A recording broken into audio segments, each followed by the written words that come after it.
People versus Mothersell.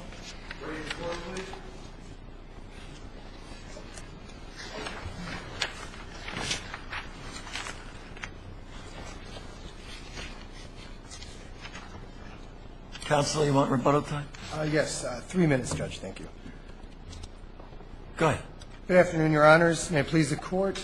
My name is Amir Benno. I represent the defendant appellant in this matter, Robert Mothersell.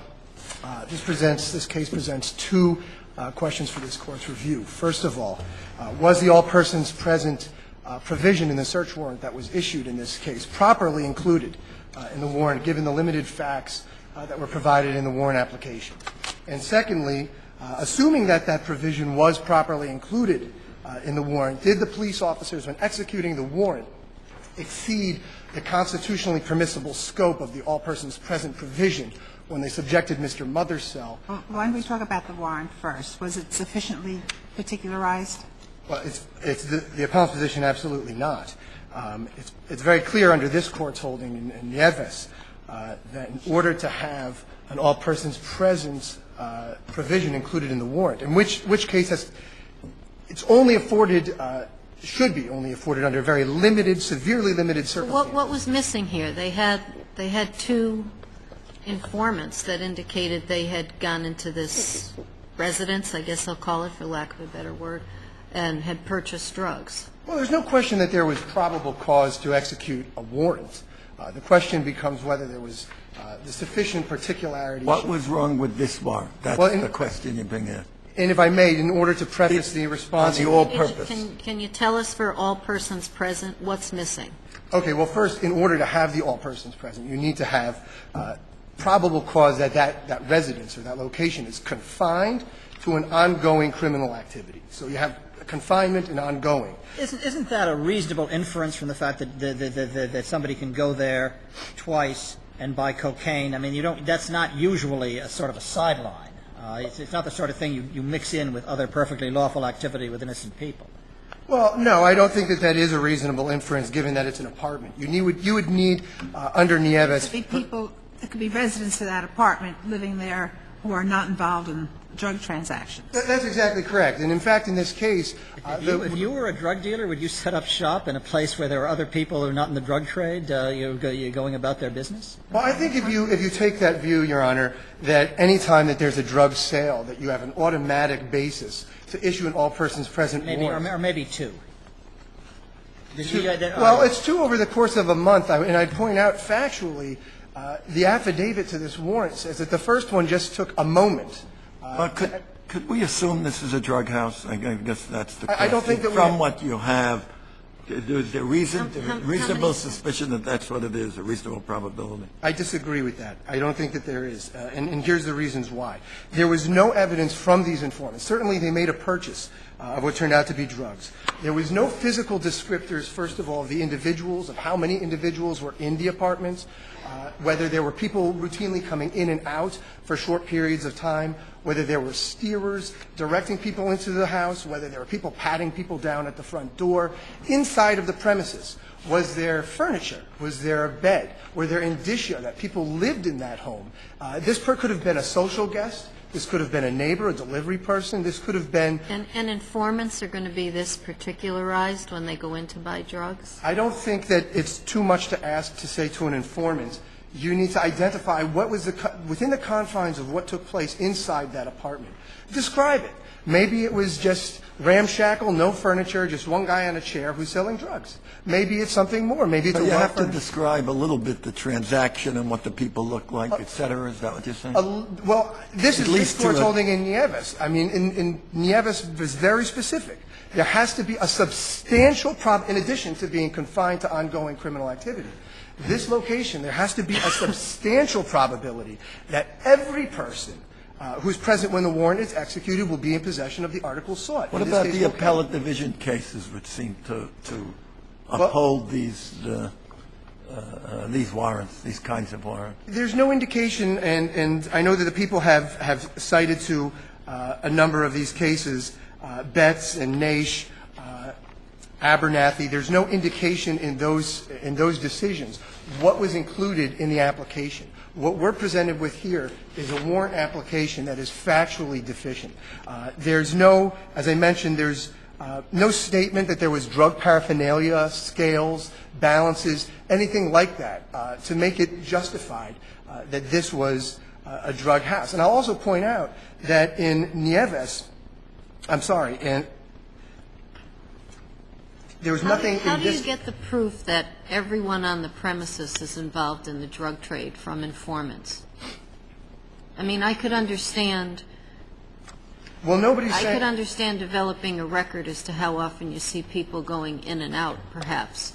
But I'm trying to figure out, say, for instance, in a crack house, how's an informant going to know everyone who's there and whether everyone there is involved in the drug trade?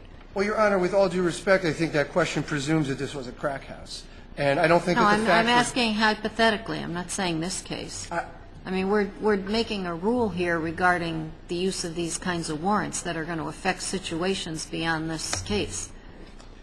There had to be, at a minimum, the confidential informants here should have been able, or they should have staked out this area longer, sent in another confidential informant to say, listen, you need to shore up the gaps. We definitely know that there was a sale here. But how do we know it's not limited to this one individual whose name is Tom, who owns this place? Are there beds in the apartment? How many rooms are in the apartment? Describe it. Describe what took place. I mean, is it really realistic to send the confidential informants you have in drug cases on that sort of mission? I don't think that it's any different than sending them on a mission to purchase drugs. It's just instructing them before they go into the premise. This is what we'd like you to come back with.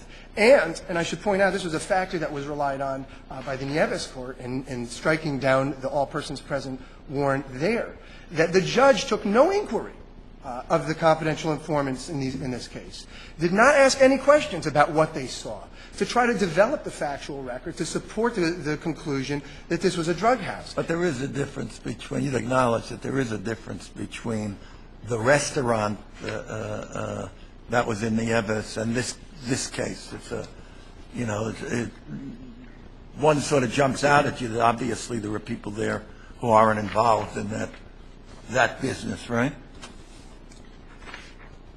Well, the restaurants. I mean, it's a different. Nieves said that the public nature versus the private nature of the premises is not determinative. And Also says it's relevant. Certainly is relevant, but one can, it's a double-edged sword. To the extent that they want to say that it's relevant, it's also relevant that, you know, this is just, it would be an evisceration of the rule in Nieves to say, well, automatically, if the premises is an apartment, without more, to make this inference. I think this is a question Judge Graffio may have asked you a few minutes ago. But suppose what you have here is exactly what you have, these two confidential informants, plus a police officer who has observed the house for a while, has said there are frequent comings and goings, there are people, you know, I saw 23 people go in a day, and each one spent 8 minutes in the apartment, and based on my experience, this looks like a crack house to me. Would that justify an all persons present warrant? I think the question becomes, I think it would still go up. And I think the question would be, as a matter of... I know what the question would be. What's the answer? That I see that there are comings and goings. And what are all the factors, again, Your Honor, that you just presented to me? That a police officer has observed. But first of all, you can prove 2 crack sales, and you can prove frequent visitors. And let's say it's in an area where they're known to be a high drug trade area, and scruffy-looking visitors, 23 show up in a day. They spend 3 minutes each in the apartment. Is that enough? Well, I think that would be enough, certainly, to execute a warrant. What about an all persons present warrant? Well, if there were information and indicia that there were other individuals in the apartment But who you're were saying not... your answer is no. That what I've told you by itself is not enough. That's correct. But there's a particular reason for that, which is there has to be a reason that the judge can articulate that there will not be other people present on the premises who are not going to be in possession of those drugs. So you say even if there's, you know, if you can't exclude the likelihood that some innocent bystander wandered in thinking this was an OTB parlor, then that prevents getting a warrant?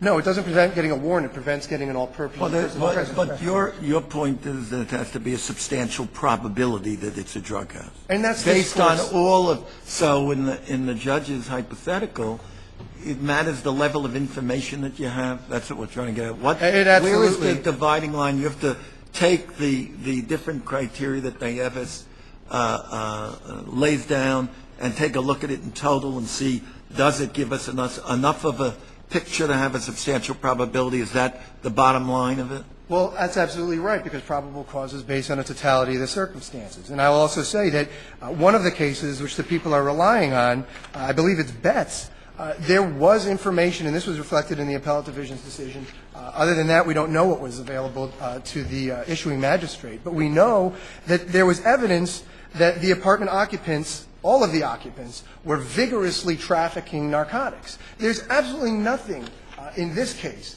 that even comes close to that level. Two isolated sales, is that your Two isolated sales spaced out over the course of a month that took just maybe a minute or two to execute. Well, why don't we go to the other issue? Assuming, for the sake of argument, that you have a valid warrant here, what about the strip search?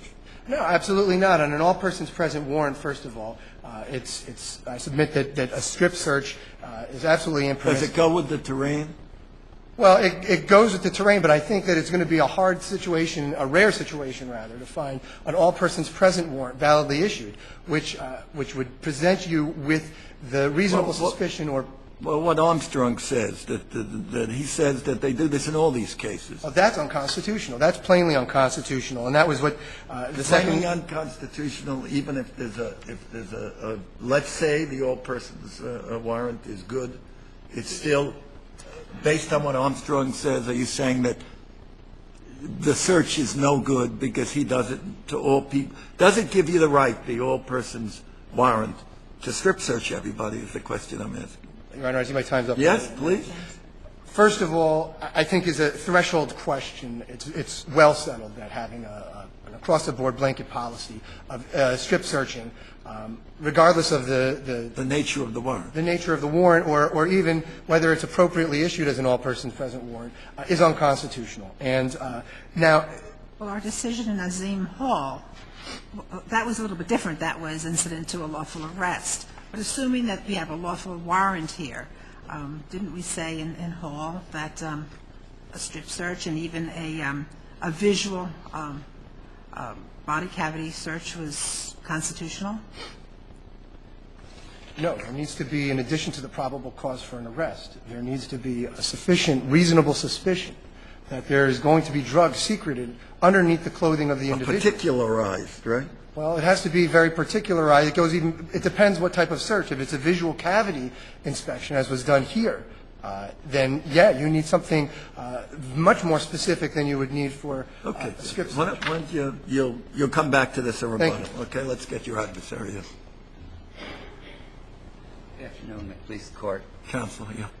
Our position on the warrant itself, as we've already discussed, is that the two undercover buys, about 3 weeks apart, the warrant application lists them going on day and night. Does that comply with all the criteria set down in the Evis? It certainly on the surface doesn't seem to comply. Your Honor, we're talking about the issuing magistrate having to make a judgment call, factual call. Based on two isolated sales with no description of the people involved, no description of the amount, how does that satisfy Nieves? Well, the distinction in Nieves is that Nieves was the public place, and though that's not determinative. But not determinative, and it lays down very specific criteria as to what you have to do. Tell me, how is that met here? You know, it just seems like it doesn't begin to approach even the criteria laid down in the Nieves. Again, And if it does, tell me how. it does in the sense that the issuing magistrate had to review the paperwork submitted by the detective's experience, the detective's observations. Yeah, but what's in that's what I'm asking you.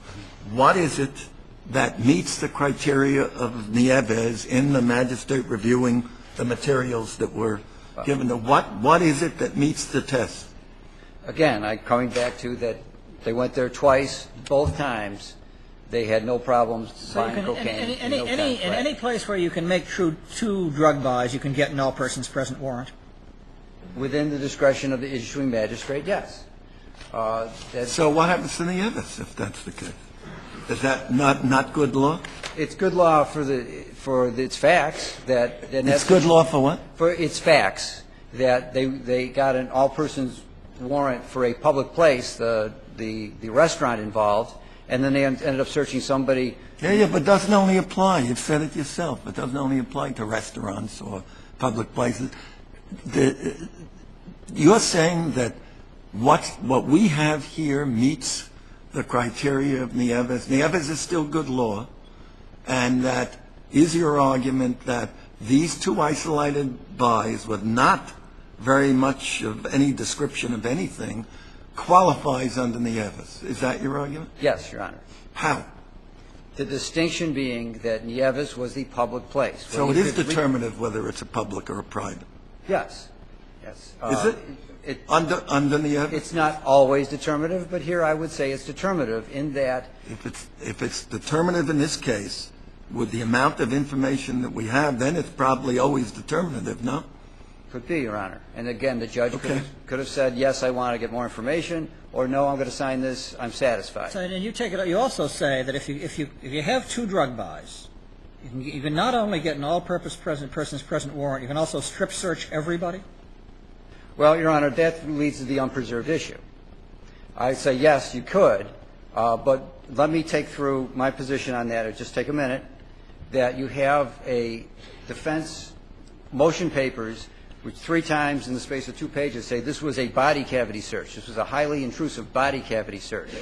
We then have a hearing because the judge says, well, I have to decide whether this is a body cavity search like the defendant says or a strip search like the people say. We go to the hearing. We present evidence on that issue, and the judge says. So you're saying even if you didn't have probable cause for a strip search, you win the case because he didn't make that argument? Yes, Your Honor. Let's assume you don't. Let's assume we have to address that issue. All right. What gives the what goes through my mind, of course, is always the extreme. But I mean, if you got a frat house where somebody says, you know, we 2 drug buys, you know, marijuana, and they're given it a search warrant, it doesn't say anything about strip searching people. Can they just go in and tell everybody to line up and strip search you? A couple things, Your Honor. They do, in fact, do that, don't they? I'm sorry, but that's not a hypothetical. That's what the witness testified they do. Yes, Your Honor. Sorry, answer his question. I regret the interruption. Go ahead. Sorry. I'm trying to remember what I was going to say. I'm sorry. We work on that, you know. Yeah. Work that out ahead of time. Yeah.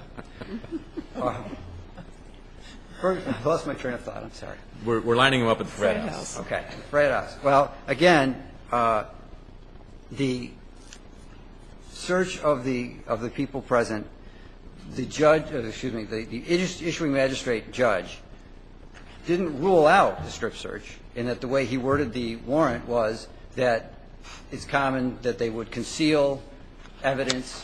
Yeah, but Armstrong says they get an all-purpose, they strip search everybody. Isn't that what he said? Well, he said that, Your Honor, but that should not control. It should control. Shouldn't control what he says they did in this case and what they do all the time in an all-purpose warrant. Why doesn't it control? If that doesn't control, what controls it?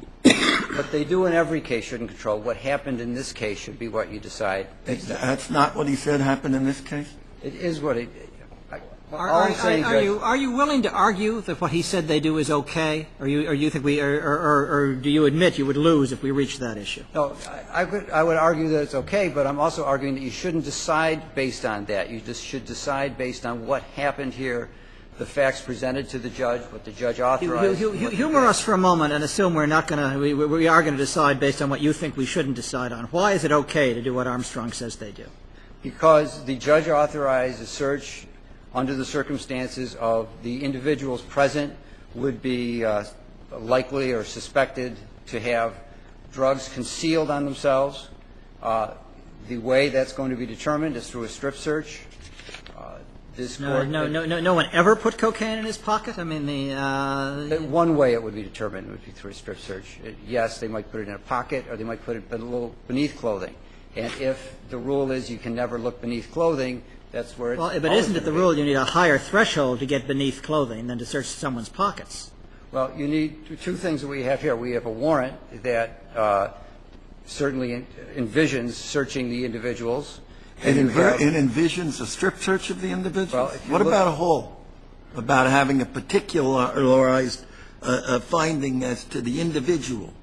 a reasonable suspicion, yes. Yeah. But you're saying based on the warrant, there's always a reasonable suspicion as to everybody that there's contraband under the clothing, and therefore you can strip search everybody? Is that your position? That in the sense that Hall was an arrest case. Here we have a warrant. So we have. Why do you have fewer rights if you're merely present at the execution of a search warrant than if a police officer has observed you committing a crime and arresting you? We have a certain amount of rights under either situation, but what I'm saying is from the. But why should it be easier to strip search the bystander than someone you know is a criminal? Because the police have gone to a judge ahead of time, have gotten a warrant. The warrant authorizes a search. All-purpose warrant equals strip search. Is that what you're saying? Yes, and that seems to be. That's what you're saying? Well, Sounds like you're saying the warrant substitutes for the reasonable suspicion? yes, Your Honor. That there's the. Have we ever said that in a case? No, there's a trilogy of cases from the Third Department, Niche, Ming, and Williams, that talk about this, and this Court has not said that. And I'm not sure if you can say it here because of the lack of preservation. But the police conduct that we want to reward, that we want to see encouraged, is going to a judge ahead of time, which is what they did. And that judge said you can search the individuals there, you can, and part of the reason that you can do that is because it would be the possibility, the likelihood of secreting, hiding. Maxwell, I apologize for interrupting you. We're doing a good job with that. But do you think the judge knew at the time that he executed this, that he signed this warrant, that everyone in the house was probably going to be strip searched? I think he did. If he gave it that much thought, I think he did it because I think that's what has been happening. And are you saying that? But that's different.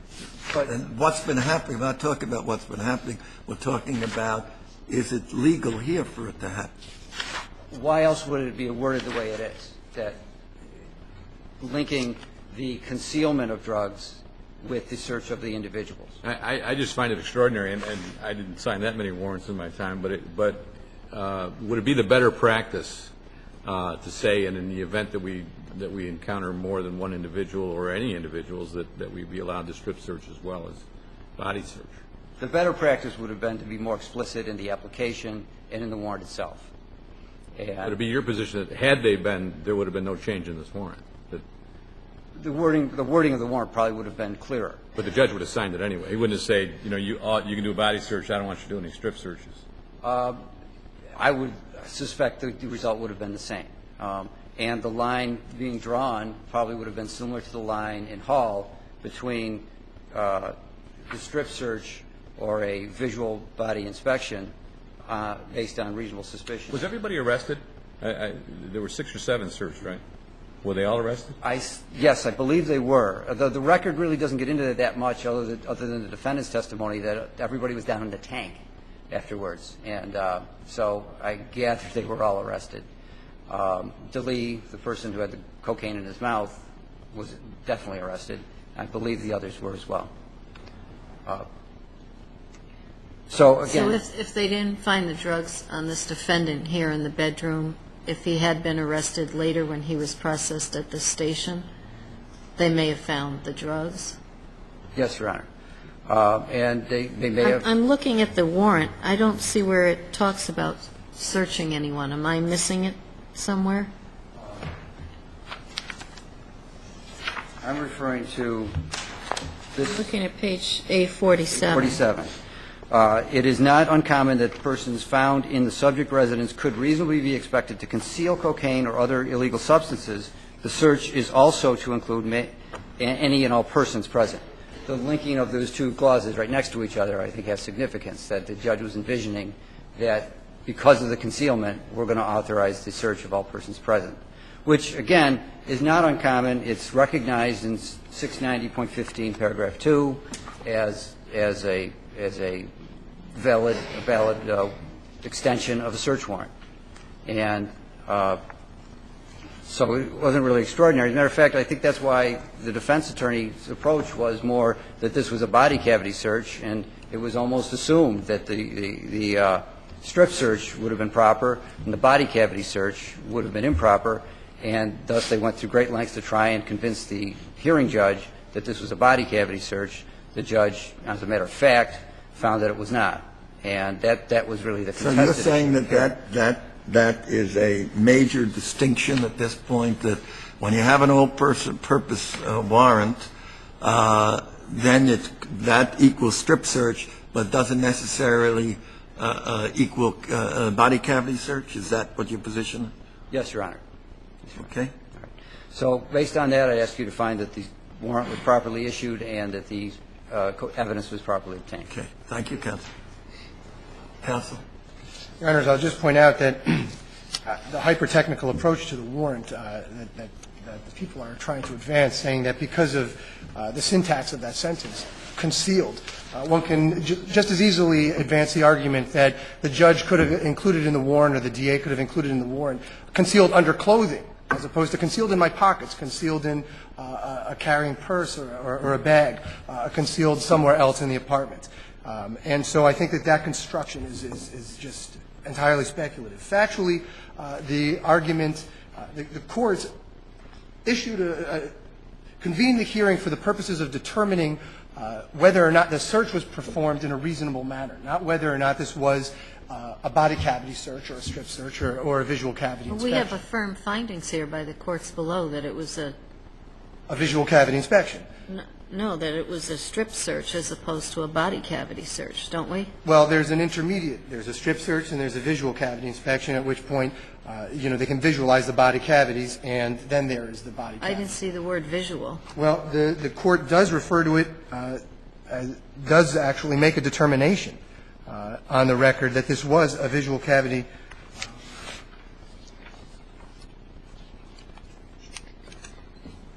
The appellate division does. Well, the appellate division. Okay. The suppression court did.